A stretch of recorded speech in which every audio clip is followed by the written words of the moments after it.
Hello, hello, hello, hello. Welcome to the show. Welcome to the show. It is February 20th, 2025, and we have an exciting show for you today. And I'm so glad that you could be here. Uh, we're going to start the show off with some layoffs, massive layoffs, that is, from the IRS. Trump is not playing any games with any of these people at all. And the left is consistently talking about Trump's not doing anything. Trump's not doing anything. Well, we have layoffs. He is actually fixing the government and making it small government as it should be and as it always should have been. And he's starting with massive layoffs of the probationary kind. So there's a bunch of talk and chatter from the media saying that Donald Trump isn't he's laying off everybody in the government. They're freaking out, saying all of these things, but they're not saying anything with any context or facts behind it. Every single last member that is being on the chopping block currently for this layoff are probationary employees of the IRS. It's not going to stop with just this particular agency. It's going to continue on, but he's cutting the fat out. This is causing a major stir, like I said, in DC and in many Americans' lives because most of the Americans are unsure what's going to go on with these layoffs, and they think that this could cause an uproar with people's taxes being late. Those blessed tax returns that everybody always wants.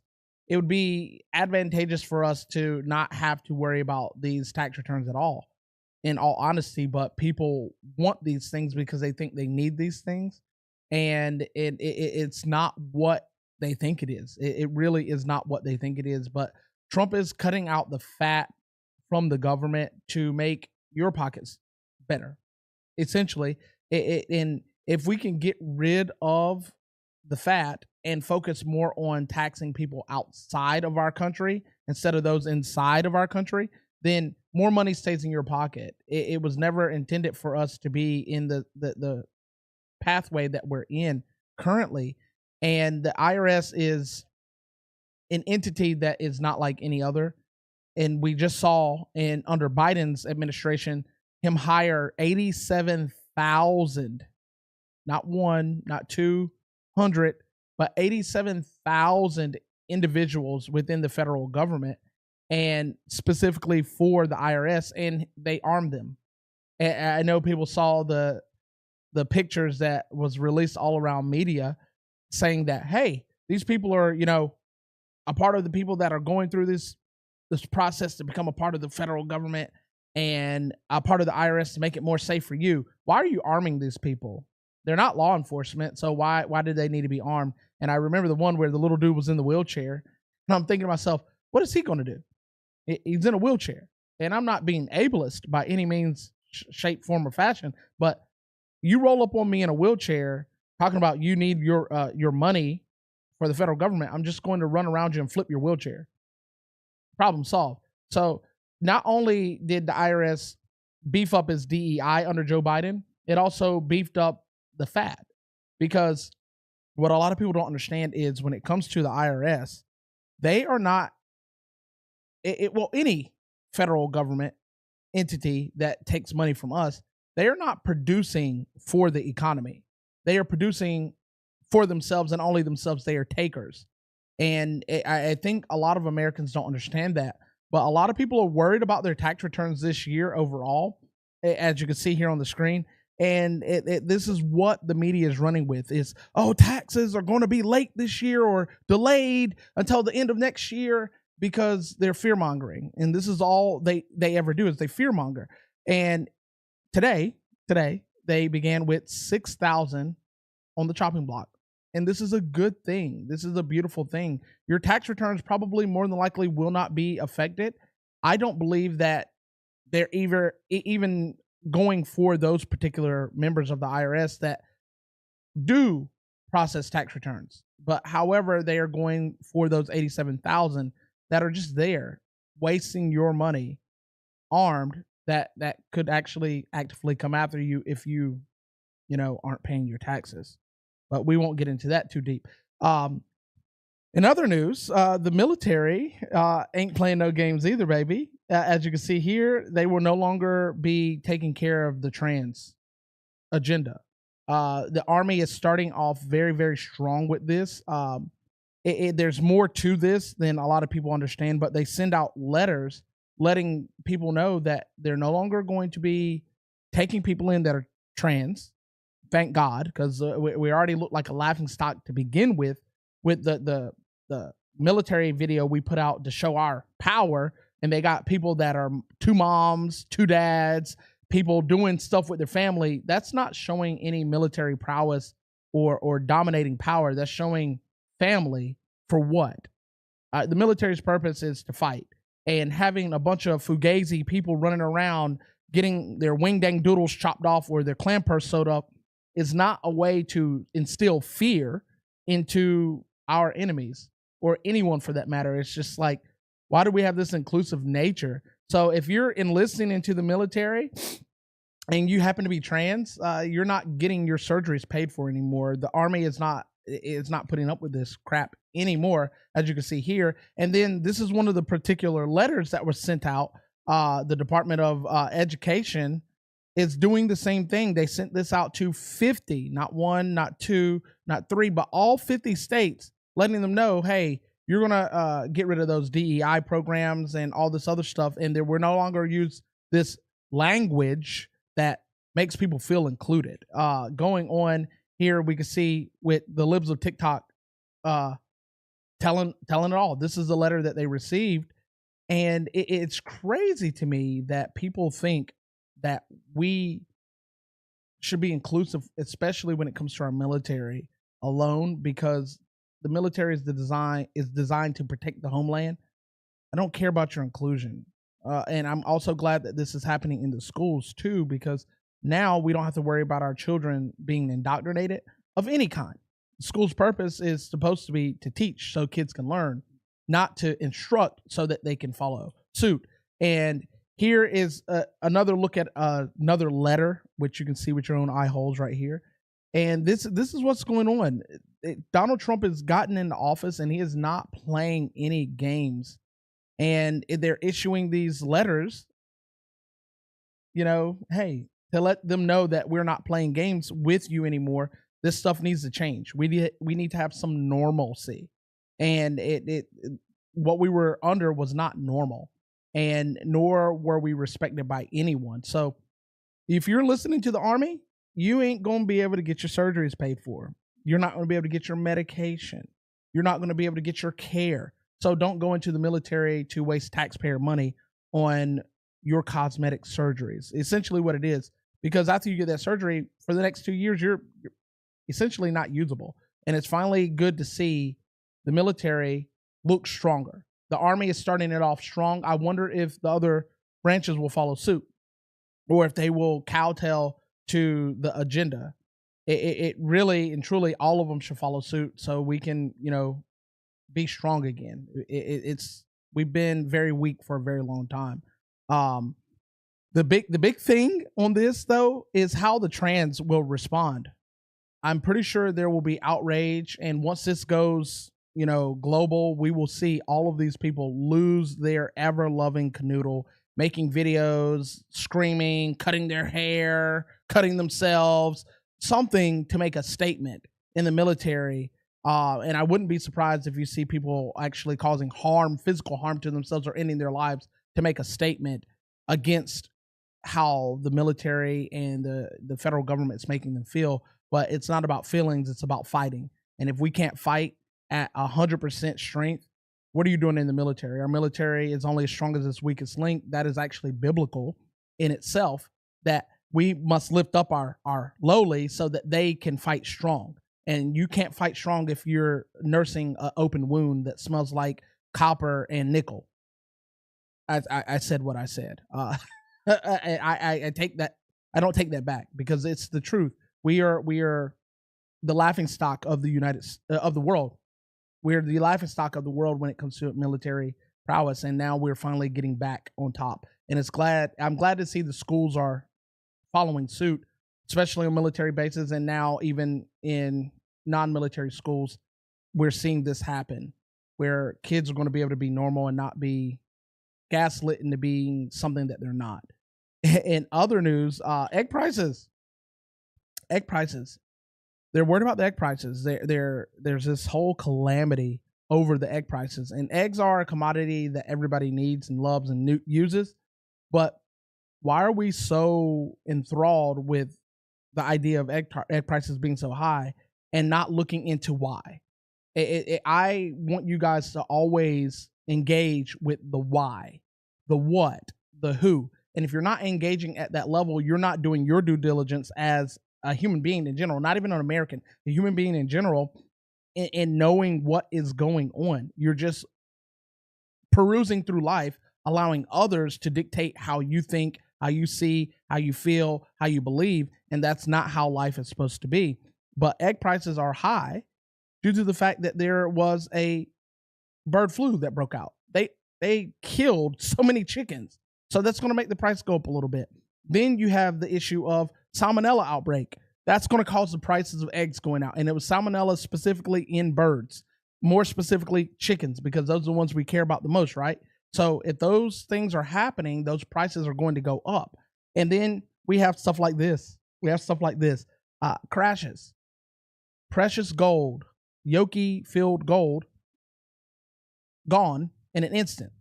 And so things like this will cause the prices to go up as well. You have crashes left and right happening, and this is going to cause the prices go up. And this happened in Oklahoma, for those that are wondering where this happened at. It's just something that you should keep your eye on to see what's happening in the world and in the United States, because the prices aren't going to come down until we can get a grip on the bird flu, on the salmonella, and the logistics of getting things to where they need to be.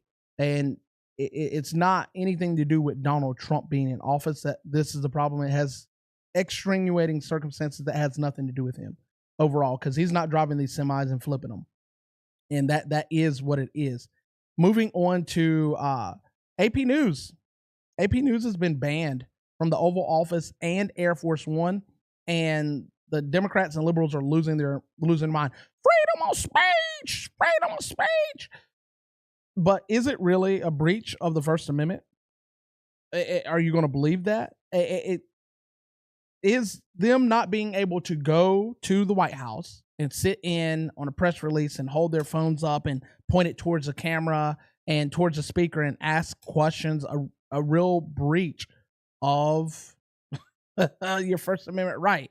And I personally do not believe that to be the case at all, in any way, shape, or form, because you have a privilege to go to the White House.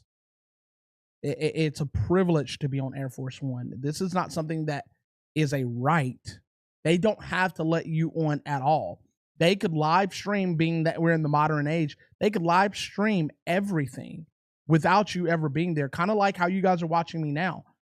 You're watching me through a live stream that I put on. They could put that on as well. And if they want it really to like hammer it down, they could force you to submit questions and only choose the questions that they want to choose. AP News overstepped, and this is a correction for their overstep. And this opens up a seat for actual real journalists. We should push more for having independent journalists going in, people that want to do real storytelling, people that want to tell the truth and not have a narrative to spin to make you believe something or feel or lean a certain direction when all we need is the truth. If you tell the truth, as the old saying goes, the truth will set you free. And we don't need a narrative spun or given to us as American people, because we are already gullible enough, and they know that. But if we give them the truth and let them figure it out on their own, what they want to believe or feel or think outside of that, then we've done our due diligence. And the only way to really truly do that is to let independent journalists in. So this has opened up seats in the White House, and I'm actually quite happy about this. This is big news, and more big news coming down the pipeline. You have this. House reps are looking to impeach any federal judge, not one, but anyone that stands in the way of the constitutionality of what President Trump wants to do. President Trump has the sole power to do what he is doing. And according to these judges, they say he doesn't. But if you look at Section 3 of the U.S. Constitution, let me get this situated here. I don't know why this is scrolling. Give me a second. Let me see if I can't fix this. Because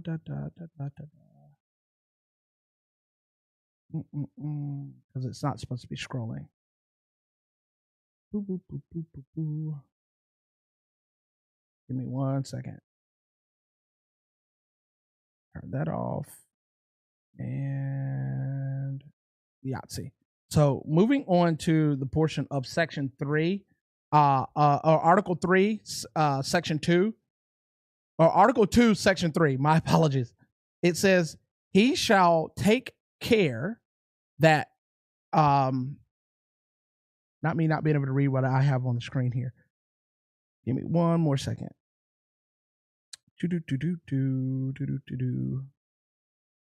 He shall take care that the laws be faithfully executed and shall commission all officers of the United States.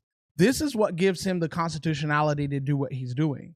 In the actual Constitution, if he is taking care that the laws should be executed as they should, he has the power to make sure that the money that is being appropriated by law is going where it's going. The executive branch is the enforcement branch of the federal government. And if Congress is doing something that is unlawful or trying to push something that is unlawful, like, or stop something that's that's lawful, like an audit, then he has the power to shut that down. And reading is essential, and comprehension is necessary. So if you don't understand how these things work, you'll continue to let Congress do what they see fit, and we will continue with the wasteful spending. And where will we go from here? So if they argue this correctly with true constitutionality, these judges will have to sit down or get out. According to the good behavior clause, they have to not act in any maladministration or be found in maladministration in order to stay in their positions and their seats. This goes all the way up to the Supreme Court. So there's your constitutionality for removing a judge if you really want to pursue that. But the issue is these judges are doing things that are ultimately unconstitutional, and they're hurting the United States of America because the president's position already is already limited. So if they approach this right, will it be successful? I'm excited to see, because they are bringing these articles of impeachment against these judges. But if they do it wrong, they're going to lose, and they're going to lose big. And that's just going to set a bad precedence overall, that the Republicans are wanting to go after the Constitution. And that's not the case. They're actually constitutionally secure in this, but they have to attack it the right way, because these judges are overstepping. They're overstepping, and they continue to overstep. Moving on to more news about DEI, down goes DEI. Like I mentioned earlier, all 50 states must comply with this, and this is a beautiful thing. $350 million of DEI program finances will be removed from the federal government, so they will stop sucking money every year for DEI. These DEI programs are pointless in every way, shape, and form. Nobody benefits from it, and it is further indoctrination of our youth that end up growing up to take positions in political power, and then the useful idiots that aren't in political power regurgitate the doctrine that they've been spoon-fed for 12, 13, 14 years, depending on however long you're in school. And we end up, those with common sense and actual home training, look at this and like, oh, well, we're the odd man out because we're not reverberating what these people are saying. And then you have these representatives at the top saying the same thing, and you end up getting drowned out. The noise that you make gets drowned out by the noise that they make. And it's really, really sad overall that we are in this position for all the reasons that Donald Trump is doing what he's doing. He signs the EO to quash this whole gender debate, and that alone shook the nation. It absolutely shook the nation, and we end up in this position now where he's pushing legislation through and EOs through to shut down DEI. I wonder how this is going to affect the nation overall with this, because this is a big move. This is not something that is simplistic. This is not something that is going to come out easy. They easily stuck it in, but it's not going to be easy to be pulled out without a fight, because we know that through what Doge has been doing, they have been articulating and moving things from one place to the next and using other programs and other agencies to give money to certain things. I wonder if once this is done the way it's supposed to be done, will there be other programs trying to funnel money, or will Doge be able to actually keep its thumb down on top of that and not allow us in America to continue to shell out millions and billions and trillions of dollars to things that aren't actually worth a damn? It's frustrating to know that things were already bad, and then when someone pulls back the cover to reveal the wizard, we see that things are actually worse than what they were actually told to us, or what we reasonably believed prior to this. And I had no clue that the U.S. Department of Education was wasting $350 million on what exactly? DEI, diversity, equity, and inclusion, or as some of my friends say, didn't earn it. These people did not earn what they're getting, and it's DEI went from being something that was supposed to be good, which is a spinoff of Article 7 of the Civil Rights Act, and it was just further used for creating complicit, indoctrinated individuals.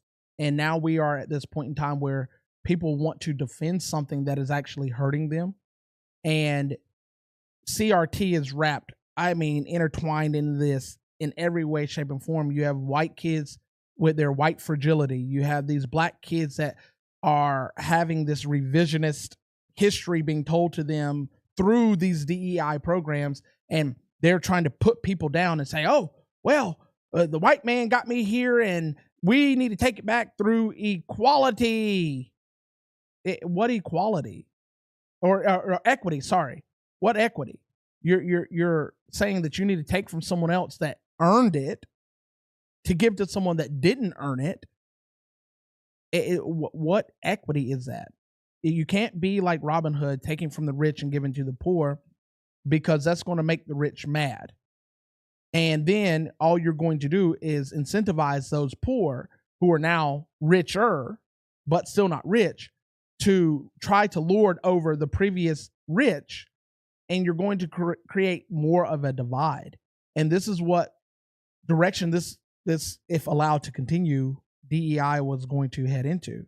And we've already seen it all throughout social media, where we see videos of these people forcing others to do things that aren't necessarily savory, all because that they believe that what they are told and what they do is the right thing.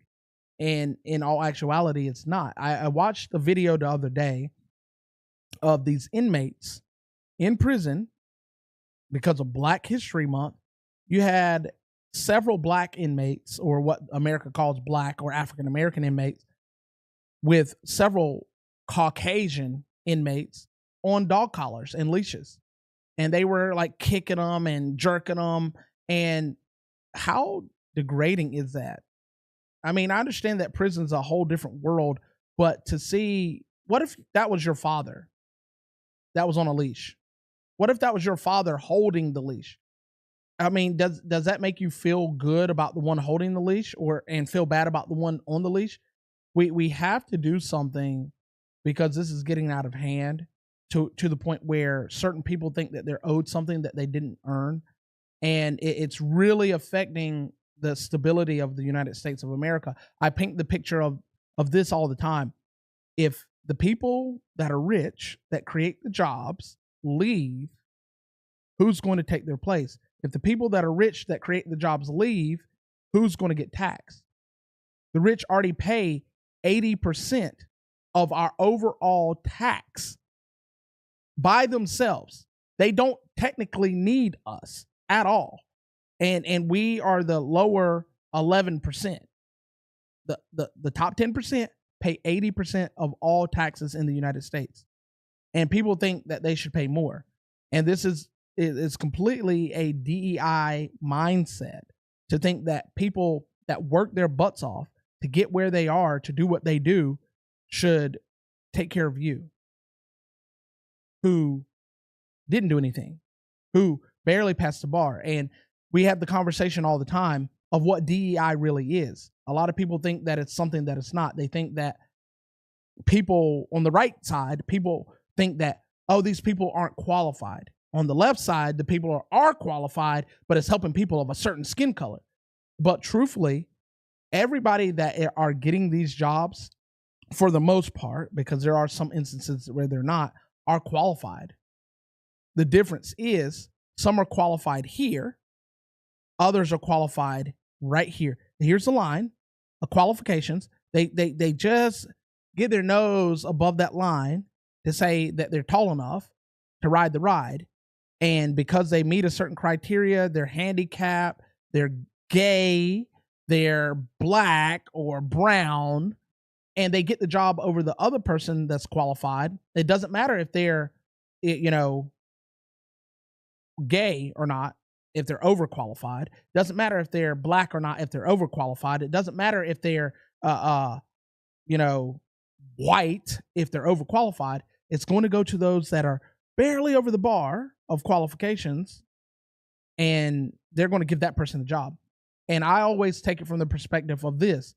Would you want the doctor that got all A's, or a surgeon that made all A's, that actually put in all the effort to do and be the best in the class doing your surgery? Or do you want the person that got a C, passed, and maybe cheated a couple of times on a few tests, and they got a steady enough hand to do the job? Who would you want cutting on you? You wouldn't want this DEI handout cutting on you. And this is what's happening in all of these programs in the United States as a whole, because they're getting positions because they met a certain criteria. I'm reminded of Martin Luther King saying, is horrible of a human being as he was. Yes, I said Martin Luther King was horrible, but as horrible as a human being he was, he had very poignant statements that made the most sense. He had a dream that people would be judged, his kids more specifically would be judged on the content of their character, not the color of their skin. They should be judged on their skill set, not what they look like. If you're missing an arm, you shouldn't get a job that requires two. Hell, in the USAID program, they found the guy that was overseeing things. He was blind. You have a blind man, and this is no ableism at all, but you have a blind man overseeing a program that requires scrutiny on finances, and people bringing him stuff and saying, hey, this is the report you asked for. Are you going to turn all the reports into Braille?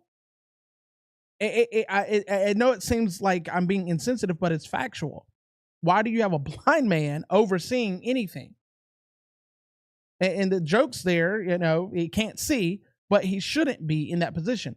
But he got the position because he was just qualified enough for a job that required actual sight to make sure you're not being lied to by the people that is presenting the reports to you. Why do we do this? Why do we do this? I'm reminded of a situation where I saw where there was a black doctor, and he got in medical school and barely passed and ended up killing people. Not on purpose, but because of, lack of qualifications. Just because you pass a test doesn't mean you're qualified to do the job. And this is the major issue we have in the United States of America over the last 8 years, especially, where they've perpetuated this ideology that you should just get something because you're there. And I'm so glad that we have President Trump back in office and we don't have this whole participation trophy thing. You get a trophy or you get the job because you participated. Anybody can participate. Hell, I could put a monkey in a seat and let him participate in a race with the Daytona 500. Doesn't mean he's going to win. Doesn't mean he's going to even do good. He's probably going to crash because it's a freaking monkey. So there's a lot to think about. But moving on to Doge, speaking of Doge, as we did, Doge is on a tirade. And I said earlier today in a live with a group of people that they're batting 1,000, and they combated what I was saying that, oh, they made mistakes. They said 80 billion when it was really 80 million. Well, it was a clerical error for one. And two, did you research enough to know that the information that they had was changed before they came in to do what they were doing? So yes, they were going to make a mistake because of someone else. And then, oh, well, they said they gave $50 million in condoms to Gaza. They did. They just weren't talking about the Gaza Strip. They were talking about Gaza, Mozambique. Two places, same name, thousands of miles apart, but why are we giving $50 million in condoms to anybody? It makes no sense. So on this list you can see here, there's a plethora of things that we're spending money on that have nothing to do with anything. So I would implore you, if you have the time, to take the time to go to doge.gov and look at some of this stuff. Go to Doge's Twitter and look at some of this stuff. And as it goes along, they are putting out reports to give you all the information. They're not, they announce first and then they produce reports. So if you're looking for receipts, they got them. And they give you the sources of from where they're getting this stuff from. They're not just pulling this out of thin air and just saying, you did bad, you did bad, you did bad. We need to cut you here. And for more clarity's sake, for those that don't understand what Doge is simply the research arm. They find a discrepancy, present the report to Donald Trump. Donald Trump looks over it. Donald Trump then goes to Congress and say, hey, he goes to Mike Johnson and the, Senate Majority Leader and say, hey, this is a problem. We need to fix this. How can we do it? I propose this. They listen to the proposal. They take it in and they say, okay, we'll consider this. And they go back to their respective chambers and they create some form of an act or legislation that can combat this issue. Doge is not going out here arresting people. Doge is not going out running the country. Doge is not making decisions and moves that affect things. They're just presenting the information. And if you can't see that, then you're lost. You're lost in every way, shape, and form, and there's no hope for you. You literally get lost seeing the forest and forgetting the trees. And it's crazy. But in other news, the conspiracy. Which came first, the chicken or the egg? And why are eggs so high? I gave you the answer earlier. But what's crazier still, the cost of chickens hasn't gone up. You can go to Harbor Freight, or not Harbor Freight. What is that? Lord have mercy, I forgot the name of the place. I can't think of it right now off the top of my head, but you can go buy chicks for the same price that they were before. 3 weeks grow into chickens, and a couple more weeks after that, they're producing eggs. So in 5 to 6 weeks, you can have your own eggs. So why is the eggs expensive, but the cost of chicks isn't? So there's a conundrum there, something that you can look into and maybe take a small bite out of and get some answers as to why the price of eggs are so high. But overall, in closing, we always like to try to end with a Bible verse. Isaiah 43:4 says, "The voice of him that cries in the wilderness, prepare you the way of the Lord, make straight in the desert a highway for God. For every valley shall be exalted, every mountain and hill shall be made low, and the crooked way made straight, and rough places made plain." I feel that is what is happening in our country today. The high things that were exalted are being made base, and the low things that were pushed down are being brought up. There are a lot of us conservatives in this country that have been pushed out, pushed down, silenced by the hand of the left. And now it's our time to be risen up. And like I said to a friend the other day, we need to go on the offensive as Americans and not let these people continue to do what they've done to us and push us out and shut us up. The Republican Party itself is a shell. MAGA has become a movement that is non-political, but people wanting change.